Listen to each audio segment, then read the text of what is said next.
Voltamos! Perfeito. Eu queria comentar uma história bem rápida com vocês, que é uma coisa que me marca muito. Logo quando meu pai saiu veio para o EI, né? Meu pai tinha uma faixa marrom, que ele deixou como um projeto, no projeto dele no Brasil, né? E essa mulher é uma pessoa muito marcante na minha vida e na vida da minha família, né? Eu queria muito citar ela porque ela tem uma influência muito grande logo quando eu voltei a treinar jiu-jitsu, né? A Isabela, ela era a faixa marrom mais antiga do meu pai e ela seria a primeira faixa preta, né? Pela linhagem, pelo tempo, né? Do meu pai. E a Bela acabou falecendo por leucemia, né? Caralho, tenso. Yeah. E foi um baque muito grande porque a gente não esperava por isso. Foi uma época muito conturbada para minha família também, para a família dela. É uma pessoa que eu não tenho como descrever para vocês o quanto ela é importante, mas a Bela trouxe um pensamento, trouxe uma visão na minha vida que eu preciso muito enfatizar esse pensamento. A Bela, ela passou a ser um exemplo na minha mente, além de ser uma incrível pessoa como pessoa, né? Ela passou a ser um exemplo de, cara, eu preciso seguir o que eu sempre fiz e o que eu sempre amei estando treinando jiu-jitsu, né? Eu tive altos e baixos em que me desmotivaram, em que eu não sentia o desejo de fazer o que eu gosto. É muito louco falar sobre isso, porque Jefferson vai entender mais ou menos o que eu tô querendo dizer, Não né? entendo perfeitamente. Mas a Bela foi um grande exemplo de, cara, continua fazendo isso porque é algo que te traz algo bom, né? E o jiu-jitsu, ele tem o poder de mudar a vida, né? E uma das coisas que aconteceu comigo foi o seguinte, né? Quando eu voltei em 2019, eu fui embora para a Europa e eu parei de treinar jiu-jitsu, eu não estava bem, fui fazer uma outra coisa completamente fora da ideia. E quando eu voltei da Europa, eu entrei em depressão muito forte, eu fiquei muito doente. E eu tinha acabado de pegar marrom. Meu pai, eu voltei, eu não estava treinando, eu não estava motivado, mas meu pai estava me insistindo, me carregando para treinar jiu-jitsu. E eu lembro que eu tinha pegado a marrom, e logo que eu peguei a marrom, ele virou e falou assim: realmente você não está treinando para pegar essa faixa. Mas eu quero que essa faixa seja uma motivação. Seja uma motivação para que você volte a fazer o que você gosta.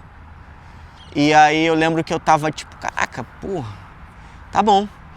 E aí logo quando ele me graduou, eu lembro que eu tava assim, porra, não mereço isso, caraca, como assim e tal. E eu lembro que a minha mente tava um turbilhão de coisas e veio a Bela na minha cabeça. E o sentimento que veio na minha mente foi assim: ela parou aqui, então eu não posso parar aqui. E aí eu lembro que após esse sentimento eu falei assim, eu tenho que trazer isso pra minha vida, voltar a fazer o que eu amo fazer, né? Voltar a treinar e sentir isso de volta, né? Sempre foi um hobby que eu sempre amei fazer e isso eu não queria deixar de fazer isso, porque já se pode até confirmar que a gente tem muitos privilégios de treinar com diversas pessoas de diversos lugares, com experiências diferentes. Os melhores do mundo. Os melhores do mundo. Então, a troca de informação é incrível, é indescritível. Não tem como você descrever o quanto o EI oferece isso em abundância. Então é uma coisa muito, muito legal. E eu lembro que logo nesse momento eu comecei a me puxar a voltar a treinar e eu continuava nesse sobe, desce, sobe, desce.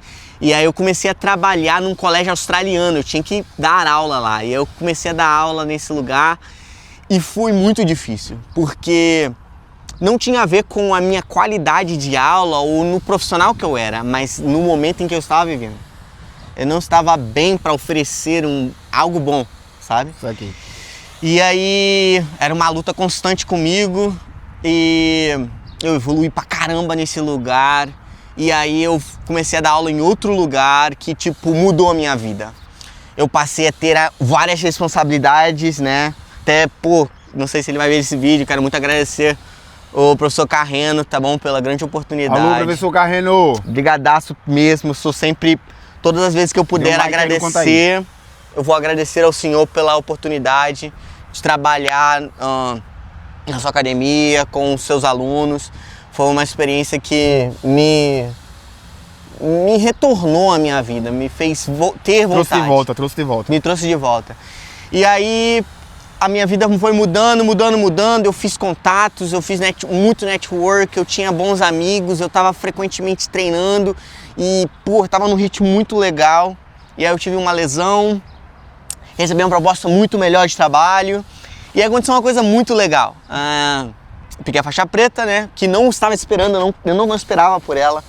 Era um momento que eu estava me sentindo muito bem na marrom, eu queria muito continuar naquele processo. E eu peguei a faixa preta por uma proposta de ir embora para as Filipinas, né, abrir um projeto nas Filipinas.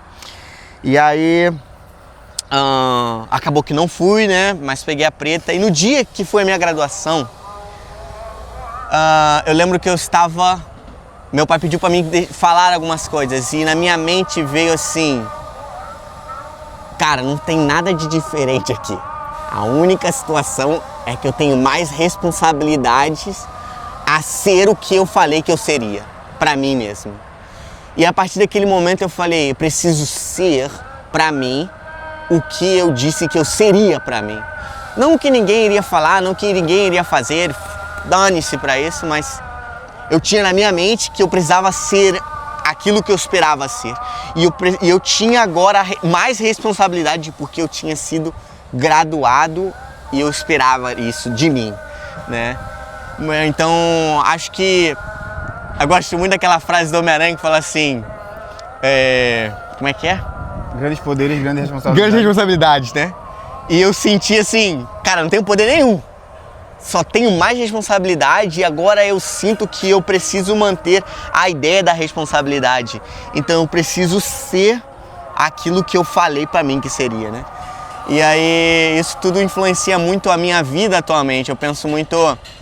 Eu gosto muito de pensar que eu sou uma pessoa que foi doutrinada a ser respeitosa e disciplinada comigo, por um homem que sempre me ensinou disciplina e respeito pelas pessoas.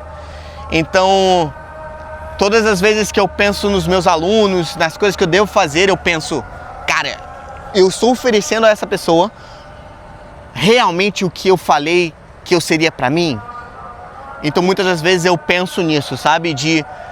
Eu tenho o desejo de ensinar disciplina e respeito e que esse esporte pode mudar a vida dela. Então se ela fazer aquilo, se ela buscar aquilo, não tem a ver com ser um campeão mundial, ou ser isso ou aquilo outro, mas tem a ver em você ser. O jiu-jitsu está além de você só treinar e sair na mão, né? É um estilo de vida que descreve você, que você se torna aquilo, você vive aquilo e aquilo vira um ciclo que você sempre... Vicioso. Que é quase uma seita. E você fala, caraca, eu preciso fazer aquilo, mas e é muito louco, sabe? Então, o sentimento que eu mais tenho como um profissional, né, um professor de jiu-jitsu, é trazer esse sentimento que é tão bom, né, de ensinar, de compartilhar um pouco do que eu sei e um pouco do que eu me tornei, um pouco do que eu sou, né, por meio disso, né. Então acho que é um ponto que me enfatiza muito na minha mente, né. Como eu disse, né, também meu pai trabalhou aqui para esse povo por muitos anos, né. Então as crianças quando vêm conversar comigo, né, eu falo, cara, meu pai trabalhou nesse tal, né, meu pai foi isso. E eu vejo que as crianças associam a mim como um segmento de algo que já começou. Claro. Né? E isso é muito legal. Uma continuidade, né? Então, também agradecer o professor Maurício Moser, né? Professor Roberto Moura. Obrigado pelos seus exemplos e orientações fora e dentro do tatame. Eu sou muito grato pelo exemplo de vocês como líderes. Como líderes dentro e fora do tatame. Muito obrigado mesmo pelo exemplo de vocês. É mais ou menos isso, cara. Eu acho que vem muito à minha mente atualmente é muito isso. De deixar um legado, mas manter algo que já existe, né? Eu gosto muito de pensar que a única coisa que deixamos são memórias e lembranças. Então, quanto mais boas memórias, quanto mais boas lembranças eu trouxer para as pessoas que me rodeiam, para os amigos, para os familiares, para os meus alunos, é uma coisa que enfatiza muito o Efraim. O Efraim pensa muito nessa ideia de trazer coisas boas, né? Às vezes é até ruim. Até ruim. Não, eu não acredito que é você, quando você traz uma coisa ruim. Eu acredito que, tipo assim, tudo faz parte. Tudo faz parte. Que, tipo, eu não conheço ninguém que nunca teve uma fase ruim. Até os maiores e melhores profissionais do mundo, não interessa em que profissão seja, já passou por uma fase ruim. Mesmo aquele atleta de ponta que se mantém em alto rendimento, Meregali. Teve a lesão, perdeu aquela luta e tal, foi um momento, e agora o cara voltou aí forte como nunca. Recuperado. E tipo, velho, não é trazer alguma coisa ruim, é trazer uma experiência. Muitas vezes a gente traz mais experiências ruins do que boas. Mas que essas experiências ruins nos moldaram para que a gente se tornasse o que a gente é hoje. Então, se não fosse aquela situação ruim que você passou lá atrás, talvez hoje você não estaria aqui. E nem seria o que você é hoje. Sim. Porque não teria passado pelaquela situação. Então, é meio papo de doido, tá ligado? Yeah. Mas a parada é essa aí. Então, você precisava passar por aquilo para você aprender com aquela experiência, para você estar passando essa visão. Exato. Um carvão só vira diamante passando por calor, né? Por muita pressão. Por muita pressão. É verdade. Então, não sou um diamante, talvez um carvão menos queimado, mas eu acredito muito nisso. Um preconceito aí. Ah, cara! E se você prestar atenção, vários dialetos mundanos que ele é dito assim, e tipo assim, para se tornar um diamante, o carvão passa por uma grande quantidade de pressão. É no fogo forte que se foge o aço bom. É na tempestade que se faz um bom marinheiro. Então, tipo, é só na parada ruim, meu amigo, que você passa por aquilo, que você evolui e te torna cada vez mais forte. Começou a treinar com quantos anos? Com 5. Tá com quantos anos hoje? 27. Qual foi a pior fase? De que idade? Cara, pra mim... Mas é que tu é novo pra caralho, né? Deus queira que não venha fase ruim. Acredito que a melhor fase foi o momento em que eu realmente voltei a treinar jiu-jitsu. Idade, pô. A idade? 19 pra 20. 19 pra 20. Tá com quantos anos hoje? 27. O que é que tu de 27 hoje, passando por tudo aquilo que tu passou e tu na rua aí agora, diria pra aquele moleque lá? Continua, passa. Again. Porque... Never say never. Yeah, never come without never. Então, continua, vai dar certo, cara. Meu pai tem uma frase muito real, ele fala assim... Meu pai fala...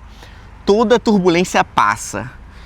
Ela pode não passar como você deseja que ela passe. Mas ela vai passar. Então, seja resiliente com si próprio em dizer... Cara, isso tá difícil, mas vai passar, né? Eu não quero citar isso, mas assim, exemplo, a gente tá num momento um pouco perturbado, né? Conturbado, né? E a gente, às vezes, não sabe o dia de amanhã, mas tudo passa. Vai passar e a gente vai, talvez, parar e vai falar assim, passou, né? Então, acho que a resiliência e o comprometimento com si próprio vai trazer essa lapidação, né? Vai trazer essa evolução com si próprio. Então, reconheça que tenha paciência, né? Ter paciência é um bagulho difícil. Difícil. Paciência é uma virtude. E tem muita gente que, tipo, não tem essa virtude. É uma parada difícil. É muito difícil. Porque você anseia que aquilo que depende de você ele aconteça. Quando é uma parada que não depende de você, você tem que esperar mesmo. Exato. Esperar em Deus é difícil, beleza? Esperar em Deus é aquela parada que tu coloca teus planos ali, ó, pra Deus organizar. Tô tentando converter ninguém não, tá, galera? É só uma parada de visão minha. Você pega seu plano, coloca na mão de Deus, mas coloca, não fica olhando lá não. E aí, Deus? E aí, você tá fazendo? Não, mano. Confia, tem fé, coloca nas mãos de Deus e Ele tudo fará. E a parada é essa. É isso. Beleza, galera? Galera, esse foi o Conta Aí com Efraim. Nossa! Chama! Mano, Tamo junto.